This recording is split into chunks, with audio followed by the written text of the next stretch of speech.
দেখো, এই গরমে রান্নাঘরে দাঁড়িয়ে রান্না করতে করতে আমার এনার্জি ড্রিঙ্ক নিয়ে নিয়েছি আমি। এত গরমে যারা যারা রান্না করছো তাদেরকেই আমি বলছি, তারা যেভাবে পারো নিজেদের এনার্জিটাকে আগে ঠিক করে রেখো, নাহলে কিন্তু এই গরমে রান্নাঘরে ঢুকে রান্না করতে পারবে না। আমি সেই সব মহিলাদের, সেই সব মায়েদের, বোনেদেরই বলছি যারা এত গরমে রান্নাঘরে ঢুকে এখন রান্না করো, তাদেরকেই বলছি। তাদের যার যেটা ইচ্ছা এনার্জিটাকে বাড়ানোর জন্য, কেউ হয়তো গ্লুকন ডি খায়, কেউ হয়তো কোনো শরবত খায়, বা কেউ চা খায় আমার মতো। তো তাদের অবশ্যই উচিত এইভাবে এনার্জিটাকে আনা। আমার আর কিচ্ছু যেন ভালো লাগছে না, যতক্ষণ এই চাটা পাচ্ছি ততক্ষণ ভালো লাগছিল না। 1 কাপ করেছিলাম, দেখেছো এরকম দাগ হয়ে রয়েছে। আধা কাপ খেয়েছি, আর এখন এটাই খাচ্ছি আর রান্না করে যাচ্ছি দরদরিয়ে ঘেমে। যাই হোক, চলো। আর এইখানেই দেখো আমার চিরুমুনিও বসে রয়েছে। নমস্কার বন্ধুরা, আমি ইন্ডিয়া থেকে পিয়ালি বলছি। আমার পুরনো বন্ধু, নতুন বন্ধু, কাছের বন্ধু, দূরের বন্ধু, যারা যেখানে আছো সবাইকে জানাই পিয়ালির দিন চ্যানেলে অনেক অনেক স্বাগত। আর এখন দেখো বাজে হচ্ছে 10টা 40। আমাকে তাড়াতাড়ি আজকে রান্নাবান্না করে নিতেই হচ্ছে, এক তো গরম, আর দ্বিতীয়ত হচ্ছে বেরোবে, তোমাদের দাদা বেরোবে, তাই জন্য একটু তাড়াতাড়ি রান্নাটা করে নিচ্ছি। তো আজকে করেছি হচ্ছে এই যে বড়ি দিয়ে, ধনেপাতা দিয়ে লাউ। ধনেপাতাটা এখনও দিইনি, এখনও হয়নি, তাই জলটা একটু শুকোবে। আর করব এই যে এখানে নিম পাতা রয়েছে, বেগুন দিয়ে, এই যে নিম বেগুনের জন্য বেগুন কেটে এই নিম বেগুন করব, আর এই ধনেপাতাটা লাউয়ে দেব। এখানে ভাত কালকের ছিল, ওটাকে একবার ফুটিয়ে মার গেলে এখানে ঢেলে রেখেছি, রেখে এখানে আরেকটু ভাত বসিয়ে দিয়েছি। আর এইখানে কেটে রেখেছি লাউয়ের খোসা, যেটা আমার খেতে খুব ভালো লাগে মুসুর ডাল দিয়ে। তো চলো, আপাতত এইগুলো তাড়াতাড়ি করে ঝটপট করে করে নিই। আর এদিকে চাপিয়ে দিয়েছি চিংড়ির ঝোল। আর চলো তোমাদের একটা জিনিস দেখাই। এই দেখো, আমার তুলসী গাছটা অনেকটা বড় ছিল, আমি সমস্ত কেটে দিয়েছি ডালগুলো দিয়ে, না এই নিচটায় পুঁতে দিয়েছি ডালগুলো সব।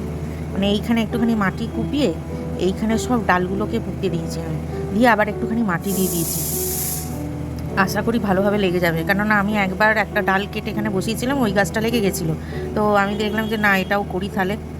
এত লম্বা লম্বা হয়ে বেড়ে গেছে, মানে ঝাঁক হয়নি, শুধু শুধু লম্বা হয়ে বেড়ে গেছে। তো ওই জন্য আমি এটা করেছি, দেখা যাক কতদূর কী হয়। আর এইখানেরও মাটিটা একটু কুপিয়ে দিয়েছি, লঙ্কা গাছের গোড়ার মাটিটা।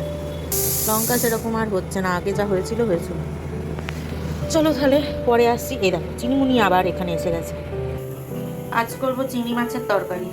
চিংড়ি মাছগুলো বাছাই ছিল, অনেকগুলোও ছিল, বেশ কয়েকটা। তো আজকে আলু দিয়ে পেঁয়াজ দিয়ে চিংড়ি মাছের তরকারিগুলো করব। আর এখানে নুন হলুদ মাখিয়ে রেখেছি।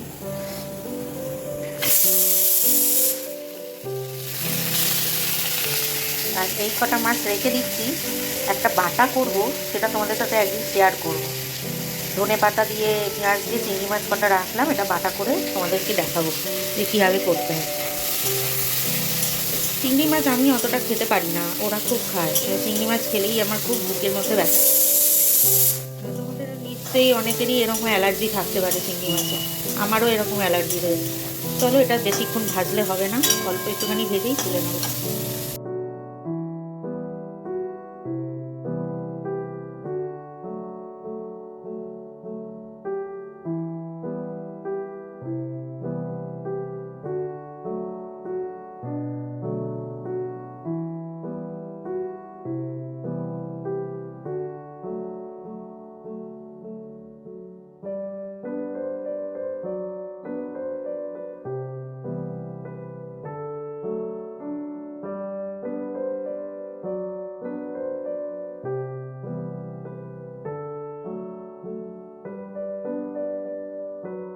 এই দেখো বন্ধুরা, কালকের প্রোগ্রামটা আজকে হচ্ছে, কি সুন্দর নাচছে একটা মেয়ে। এই উৎসব হবে বলে যে কালকে ওরকম আলো দিয়ে সাজিয়েছিল, সেটা একবারের জন্যও আমি বুঝতে পারিনি। কারণ এতদিন ধরে তো এখানে কোনো কিছুই অ্যাক্টিভিটি হতো না। আমি ভাবতাম এমনিই পড়ে রয়েছে বোধহয় ফ্ল্যাটগুলো। এটা ঠিক ফ্ল্যাট নয়, এটা একটা মানে স্কুল টাইপের, মানে সেলাই স্কুল না কিসের স্কুল আমি ঠিক জানি না। তো সেইখানে নবীন বরণ উৎসব হচ্ছে এইটা। তো আজকে এখানে কি সুন্দর মেয়েটা নাচছে, আর কত সুন্দর একটা মেয়ে গান গাইলো জানো তো। পুরো আমার যেন আগেকার ছোটোবেলাটা মনে পড়ে গেল, আমাদেরও এরকম হতো। সকালবেলা বাবু বেরিয়েছে একটুখানি বাইরে, একটু দরকার আছে, ওকে কয়েকটা জিনিস আনতে দিয়েছি। আর এর অবস্থা দেখো, সকাল থেকে উঠে এইখানেই বসে আছে, কোনো মানে হয়? তবে একদিকে ভালোই হচ্ছে, একটা জায়গায় চুপচাপ আছে, আর আমার এদিকে কাজকর্মও হয়ে গেল। এদিকে দেখো এই ঘরের চাদরটা পাল্টে নিয়েছি, এই বিছানারও চাদর পাল্টে পরিষ্কার চাদর পাতলাম। আর এই এখন ঘরটা ঝাড় দেওয়া হয়ে গেছে, এবার এইগুলোকে একটু নামিয়ে দিই। আর এই কম্বলটা রয়েছে আর এই বালাপোস্টটা রয়েছে, এইগুলো সব কাচবো, এগুলো একটু কাচতে হবে, প্রচণ্ড মানে নোংরা হয়েছে। আর বালিশের ওয়ারগুলোও কাচতে দিয়েছি সব। উফ যা গরম বাপরে! আর এখানে ধুলোগুলো জড়ো করে রেখেছি, ও ওখানে বসে আছে থাক। বৃষ্টি বাদলা হয়েও কিছু লাভ হলো না। এখন বাজে দেখো 11:30 বেজে গেছে, অনেকক্ষণ।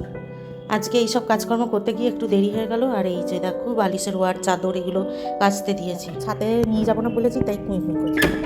উফ চ আবার বল, বল লাগবে না, এমনি আয়। বাপরে চক চক চক চক চক চক, দেখেছো ছাদে? ওই দেখো মুখে বলও লাগবে, ওকে নিয়ে যেতে হবে। দেখো কোথায় চলে গেল। এই জামা কাপড়গুলো মেলে দিই, আর এগুলো একটু দিতে হবে। এইখানে দাঁড়িয়ে আছে, কি হয়েছে? চ দাঁড়া। ওই ওদেরকে দেখেছে না কি করছে কে জানে, ও পায়রা দেখেছিল। দেখেছো জামা কাপড়গুলো জড়ো হয়ে গেছে গো, জামা কাপড়গুলো তুলে নিয়ে। উফ বাপরে, হাওয়া দিয়ে জড়ো হয়ে গেছে, তুলে এইগুলো।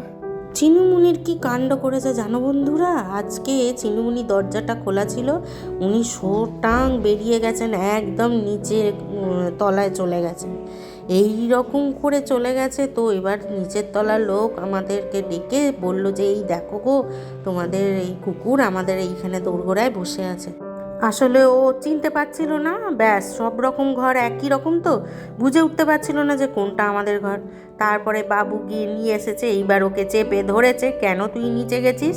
মুখখানা এমন করেছে দেখো, মানে এই রকম বক্তব্য। আমার খুব অন্যায় হয়ে গেছে, আমি আর কোনো দিন এমন কাজ করব না, আমাকে ক্ষমা করো, আমার সত্যি খুব অন্যায় হয়ে গেছে। কি বলবে তোমরা বলো বন্ধুরা? একে একটু সময় পেয়েছে, সুযোগ পেয়েছে, ব্যাস ফাঁকা পেয়েছে, চলে গেছে বাইরে। যাই হোক, বেশি বকাঝকা করাও গেল না, দোষটা আমাদেরও ছিল যে আমরাও দরজাটা খুলে রেখেছি। অতটাও আমরা দরজা খুলে রাখি না, বাই চান্স হয়ে গেছে, এবার থেকে আমাদেরও সাবধান হতে হবে। তো বিকেলে একটুখানি আমি আর ছেলে বেরিয়েছিলাম, একটু দরকার ছিল। তো আজকের ভিডিওটা বন্ধুরা এই পর্যন্তই রইল। আমার এই ভিডিও যদি তোমাদের ভালো লেগে থাকে তাহলে প্লিজ একটু লাইক আর একটু সাবস্ক্রাইব করে দিও।